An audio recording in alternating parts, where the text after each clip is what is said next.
about your philosophy with your patients?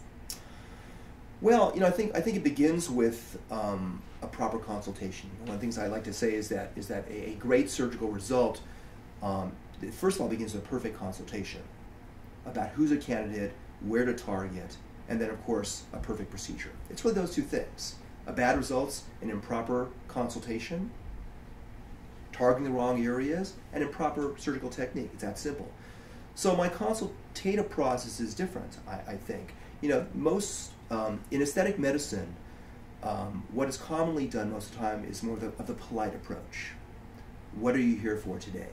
So how can I help you? You ask the patient what they want to do. You listen to their needs. I don't really do it that way. And I realized years ago, I feel it's the more proper way to do it, the way I'm doing it. And I don't want to actually know what the person wants to do. I don't even look on their sheet what they want to do. I don't ask them, what do you want to do?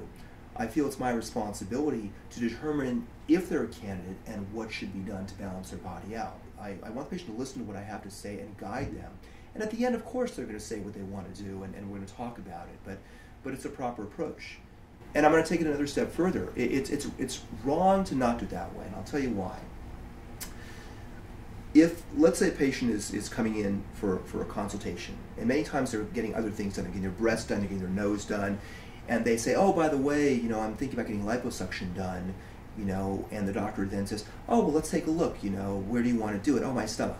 So the patient lifts up their shirt, oh, there's fat there, let's go ahead and do liposuction. And we'll add it to the bill. It's a wrong approach because that person may not be disproportionate. Maybe they're just 20 to 30 pounds overweight. And if you target just that area, you then run the risk of throwing them out of balance and proportion and doing that patient a disservice.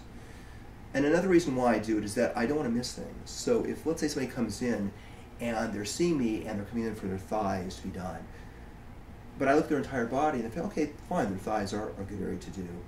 But I also feel there's a consideration to do their arms, for example, or their hip area, or their calves and ankles, or whatever it is.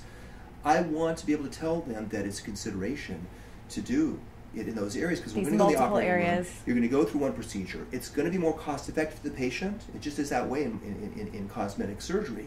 Generally, if you start to add things, it is more cost effective. So I'm not trying to upsell them necessarily, but I want to give them the choice of things, as opposed to them saying, hey, you know what? I did surgery with Dr. Amron, and he's the expert in liposuction, and they go to see another doctor, and that doctor says, hey, why don't he tell you should have done your hips or your arms? Isn't he the expert? So I want that person to have that choice. Wow. Well, thank you so much for taking the time to join us on Aesthetic TV. I'm Stuart Brazel. Until next time, stay tuned and stay beautiful.